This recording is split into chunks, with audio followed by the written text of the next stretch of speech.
ऋत्विक और सिया अब केवल प्रेमी नहीं थे, वो अब एक टीम बन चुके थे जिसका मिशन था काव्या की सच्चाई को बेनकाब करना। सिया, वो जमीन डील की फाइल कहाँ रखी थी? ऋत्विक, 2019 में हुई थी, पुरानी स्टोरेज यूनिट में होना चाहिए। दोनों नीचे ऑफिस के आर्काइव सेक्शन में गए। पुरानी धूल भरी अलमारियां, बेतरतीब फाइलें और घंटों की मेहनत के बाद एक ब्लू फोल्डर मिला। फाइल में एक लैंड डील थी जिसकी वैल्यू थी 12 करोड़ रुपए, पर दस्तखत थे ऋत्विक के नाम से और साइन का स्टाइल बिल्कुल मेल नहीं खाता था। सिया ने पुराने बैंक डॉक्यूमेंट से सिग्नेचर मैच किए। ये नकली है और ये लीगल क्राइम है। अगर हम इसे अदालत में पेश करें, काव्या का हर केस गिर सकता है। ऋत्विक के पुराने अकाउंट्स ऑफिसर मिस्टर जोशी अब पुणे में रहते थे। फोन कॉल पर उन्होंने कहा, हाँ बेटा, मुझे याद है, वो फाइल काव्या ने खुद लाके दी थी और उसने कहा था कि तुमने यूं ही दस्तखत कर दिए, पर मुझे हमेशा शक रहा। ऋत्विक, क्या आप कोर्ट में गवाही देंगे? जोशी, अगर सच की जरूरत है तो मैं पीछे नहीं हटूंगा। उसी शाम काव्या को अपने वकील से कॉल आया। उन्होंने वो फाइल ढूंढ ली है और तुम्हारे साइन की जांच करवाने जा रहे हैं।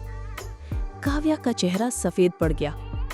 मुझे अब सिर्फ एक मौका चाहिए, या तो जीत या पूरी बर्बादी। ऋत्विक ने वो फाइल, बैंक सिग्नेचर रिकॉर्ड और मिस्टर जोशी को लेकर अदालत में पेशी की तैयारी की। इस बार ये सिर्फ एक गवाही नहीं थी, ये जंग थी काव्या के झूठ के खिलाफ। कोर्टरूम खचाखच भरा था। हर नजर ऋत्विक मल्होत्रा और काव्या कपूर पर टिकी थी। सवाल अब सिर्फ व्यक्तिगत बदले का नहीं था, ये अब एक लीगल वॉर बन चुका था। ऋत्विक के वकील, माय लॉर्ड, हम सबूत पेश करना चाहते हैं कि 2019 में हुई मल्होत्रा ग्रुप की जमीन डील में सीईओ के दस्तखत जाली थे। गवाह बुलाया गया। मिस्टर जोशी। जोशी साहब ने शांत स्पष्ट शब्दों में कहा, मैंने खुद वो फाइल काव्या कपूर के हाथ में देखी थी। दस्तखत अलग लगे पर उस वक्त मैंने कुछ नहीं कहा, लेकिन आज मैं सच बोलने आया हूँ। रिपोर्ट कोर्ट में प्रस्तुत हुई। दस्तखत नकली हैं। कंपैरिजन में कई अंतर स्पष्ट हैं। यह सिग्नेचर्स फॉर्ज्ड है। काव्या के चेहरे पर हवाइयां उड़ने लगी। जब जज ने काव्या से जवाब मांगा तो वो अचानक चिल्ला उठी, हाँ, मैंने किया था ये सब क्योंकि वो मुझे छोड़कर उस लड़की के पास चला गया, क्योंकि मैं उसके बिना अधूरी थी। पूरा कोर्टरूम स्तब्ध। ऋत्विक ने आंखें बंद कर ली। सिया की पलकों से एक आंसू टपका। काव्या कपूर के खिलाफ झूठे केस, फर्जी दस्तावेज और जानलेवा हमले का केस दर्ज किया जाए। सिया शर्मा और ऋत्विक मल्होत्रा को इस केस में क्लीन चिट दी जाती है। कोर्ट गूंज उठा तालियों से। कोर्ट से बाहर निकलते वक्त सिया ने ऋत्विक का हाथ पकड़ा और बोली, अब जब सब ठीक हो गया है, मैं कुछ समय के लिए बाहर जाना चाहती हूँ, अकेले। मैं तुमसे प्यार करती हूँ, लेकिन मुझे खुद को भी समझना है। ऋत्विक स्तब्ध रह गया। क्या तुम वापस आओगी? अगर तुमने इंतजार किया तो जरूर। भीड़ के बीच कैमरों की चमक और सफेद स्कार्फ में लिपटी एक लड़की, सिया शर्मा। उसकी आंखों में आंसू थे, पर होठों पर मजबूरी। ऋत्विक ने उससे पूछा भी नहीं कि वो जा क्यों रही है। वो जानता था, कभी कभी जवाब नहीं, समय चाहिए होता है। तो ये अलविदा है? नहीं, सिया मुस्कुराई। ये अगली शुरुआत से पहले की खामोशी है। फ्लाइट का अनाउंसमेंट हुआ। सिया ने अपना बैग उठाया, एक पल के लिए पलटी, फिर कहा, मैं खुद को समझना चाहती हूँ ऋत्विक। अब जब दुनिया जानती है कि मैं सिर्फ तुम्हारी गर्लफ्रेंड नहीं, एक इंडिपेंडेंट लड़की भी हूँ, मुझे साबित करना है कि मैं उड़ सकती हूँ अपने दम पर। और उसके पीछे रह गया एक खाली कॉरिडोर, एक भारी दिल और एक सीईओ जो कभी न रोने वाले लड़कों में गिना जाता था। ऋत्विक मल्होत्रा अब पहले जैसा नहीं रहा। कड़क मिजाज, शांत लेकिन अंदर से ठंडा। हर सुबह वो उसके भेजे गए ईमेल पढ़ता, पर जवाब कभी नहीं देता। कैसी हो? मैंने किताब लिखी है तुम्हारे बारे में, तुम मुझे भूले तो नहीं ना? हर मेल बिना पढ़े आर्काइव कर देता, फिर रात को चुपके से पढ़ता। पेरिस में सिया एक कॉफी शॉप में बैठी थी। डायरी के पन्ने उसकी जिंदगी बयां कर रहे थे। मैं दूर हूँ उससे, पर हर लम्हा उसके साथ हूँ। उसकी आदतें, उसकी खामोशी, उसकी नजरें, सब मुझे हर दिन उससे दोबारा प्यार करने पर मजबूर करती हैं। एक दिन सिया को एक मेल मिला। Subject, the book launch, the CEOs and me, location Mumbai, sender Malhotra publishing house. हाँ, ऋत्विक ने उसकी किताब पब्लिश कर दी थी उसके नाम से, और अब वो उसे वापस बुला रहा था बिना एक शब्द कहे। चारों ओर मीडिया का हुजूम था। लोग इस किताब को लेकर उत्साहित थे, जिसमें एक ऐसी लड़की की कहानी थी जिसने अपने ऑफिस, अपने बॉस और फिर अपने दिल से लड़ाई लड़ी थी। सिया शर्मा पेरिस से लौटकर 6 महीने बाद उसी शहर में जहां सब कुछ टूटा था और जहां से वो खुद को दोबारा जोड़ना चाहती थी।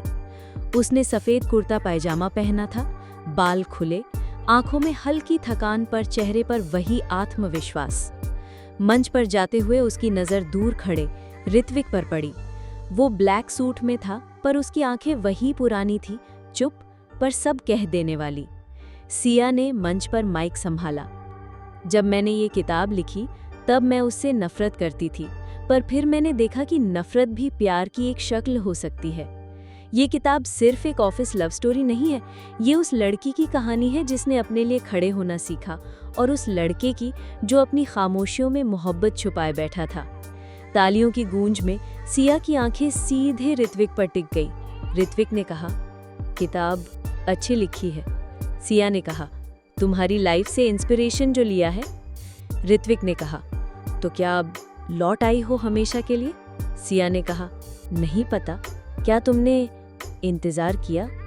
ऋत्विक ने एक सांस ली और जेब से एक रिंग निकाली। 6 महीने हो गए, जवाब ना सही, इंतजार तो मिला। और अब क्या मैं फिर से पूछ सकता हूँ?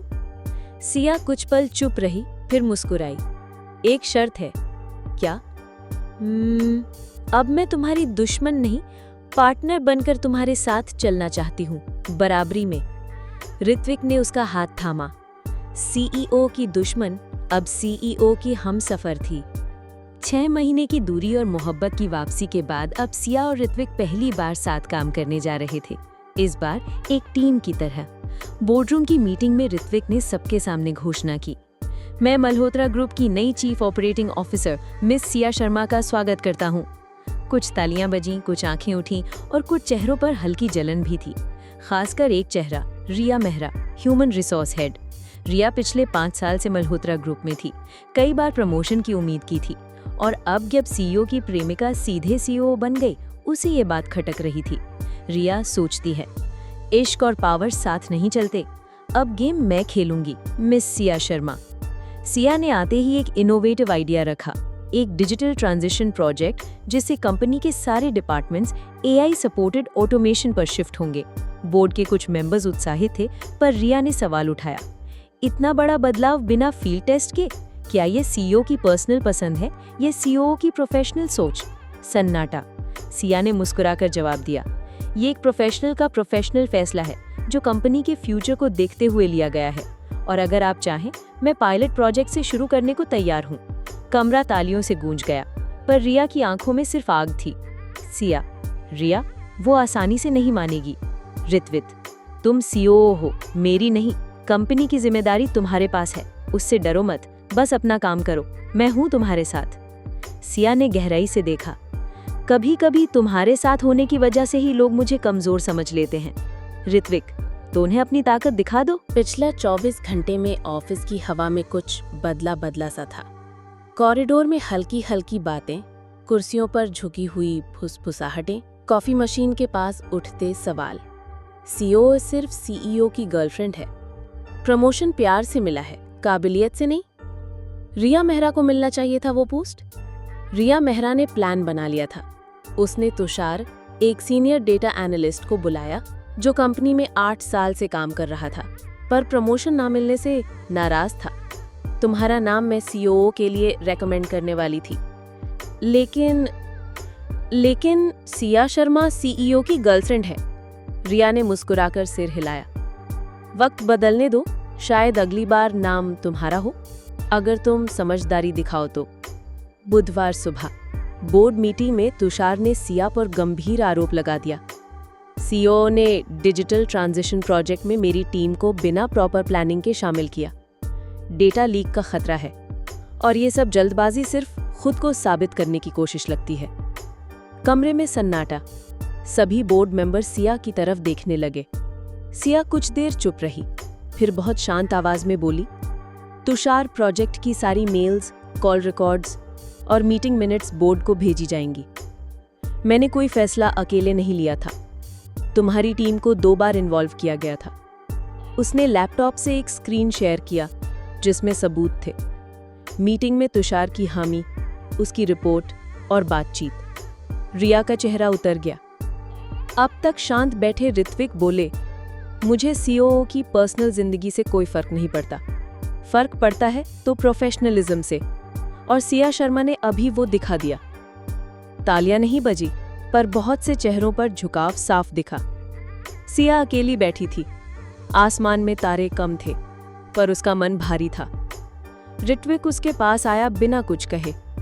तुम्हारी वजह से लोग मेरी काबिलियत पर शक करते हैं, और तुम्हारी वजह से मैं और मजबूती से खड़ा भी होता हूँ। सिया, कभी कभी सोचती हूँ वापस आकर गलती की तो क्या पीछे जाना चाहोगी? सिया धीरे से, नहीं, पर अब आगे बहुत सोच समझकर चलना होगा। ऋत्विक ने उसका हाथ थामा। तो चलो साथ चले।